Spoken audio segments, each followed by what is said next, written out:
নমস্কাৰ বন্ধুসকল আপোনালোকক এডুকেশ্যন ফৰ অসম চেনেলটোলৈকে প্ৰথমতে স্বাগতম জনাইছো ADRE 2.0 ৰিজাল্ট 7 মাৰ্চত ঘোষণা কৰিব বুলি সকলোৱে গমে পাইছে আৰু আজি অফিচিয়েল নোটিছ আহি গৈছে লগতে আপোনালোকে কাট অফ কেতিয়া পাব কোন কেতিয়া ৱেবসাইটত ৰিজাল্ট আপোনালোকে চাব পাৰিব কিদৰে ৰিজাল্ট চাব পাৰিব সকলোখিনি এই নোটিছখনত আছে ভিডিওটো সকলোলৈকে শেয়াৰ কৰি দিব আৰু নিশ্চয় লাইক কৰিব আহক ভিডিওটো আৰম্ভ কৰোঁ আৰু কম্পিউটাৰ স্কিল টেষ্টৰ বাবে আমি ইতিমধ্যে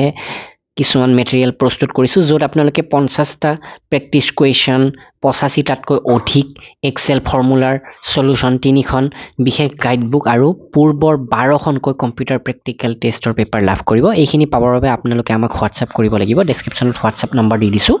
সোনকালে কন্টাক্ট কৰি ল'ব ডেসক্ৰিপচনৰ লিংকৰ পৰা আপোনালোকে নোটিছখন চাই ল'ব পাৰে আৰু অফিচিয়েল ৱেবসাইট বিলাকৰ লিংকো আপোনালোকে আমাৰ ৱেবসাইটত পাব পাৰে এইখন নোটিছ চাওক 5 মাৰ্চ 2025 তাৰিখে এইখন প্ৰকাশ কৰিছে অসম চৰকাৰে আৰু ইয়াতে কৈছে যে ক্লাছ 3 পোষ্ট লগতে ক্লাছ 4 পোষ্টৰ ক্ষেত্ৰতো একেখিনি প্ৰযোজ্য তো আপোনালোকে সাইট sevaonline.org আৰু অসম চৰকাৰৰ assam.gov.in অফিচিয়েল ৱেবসাইটত ৰিজাল্ট বিলাক চাব পাৰিব এতিয়া ৰিজাল্ট চাবৰ কাৰণে কোনো ধৰণৰ মেৰিট লিষ্ট প্ৰকাশ নকৰে তো এই ক্ষেত্ৰত আপোনাৰ যেটো এপ্লিকেশন নাম্বাৰ আৰু পাসওয়াৰ্ড হেইটোৰ প্ৰয়োজন হ'ব আপোনালোকে প্ৰথমতে এপ্লাই কৰোতে হেতু নিজে ক্ৰিয়েট কৰিছে পাসওয়াৰ্ডটো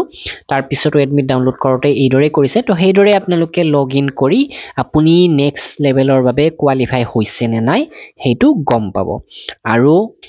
যিসকলে কোৱালিফাই হয় তেওঁলোকে নেক্সট লেভেলৰ টেষ্টৰ বাবে তথা ডকুমেন্ট ভেৰিফিকেশনৰ বাবে পুনৰ এডমিট কাৰ্ড ডাউনলোড কৰি ল'ব পাৰিব আৰু ইয়াতে কৈছে যে যিখিনি পদৰ ৰিজাল্ট ঘোষণা কৰিব বিশেষকৈ এখন ক্লাছ 3 নোটিফিকেশনখন হয় পেপাৰ 3 পেপাৰ 4 পেপাৰ 5ৰ যেটো কাট অফ হেতু সেম ডে অৰ্থাৎ 7 মাৰ্চতেই অফিচিয়েল ৱেবসাইটত এভেইলেবল হ'ব তো আপোনালোকে ধুনিয়াকৈ যিসকলে OMR টো এপ্লাই কৰি ডাউনলোড কৰি লৈছে আপোনালোকৰ মাৰ্কটো আপোনালোকে নিশ্চয় গম পায় কাট অফ মাৰ্কৰ লগত আপোনালোকে চাব পাৰিব তো এইবাৰ এটো যথেষ্ট ভাল কৰিছে তো যি নহওক ভিডিওটো লাইক কৰিব শেয়াৰ কৰিব আৰু আমাৰ ৱেবসাইটটো আপোনালোকে বুকমাৰ্ক কৰি ৰাখিব ৰিজাল্ট ঘোষণা কৰাৰ লগে লগে আপোনালোকক দেখুৱাই দিম যিমান দূৰ সম্ভৱ আৰু যদি আপোনালোকে কম্পিউটাৰ টেষ্টৰ ওপৰত ভিডিও বিচাৰে তেনেহলে কমেন্ট কৰি জনাব ধন্যবাদ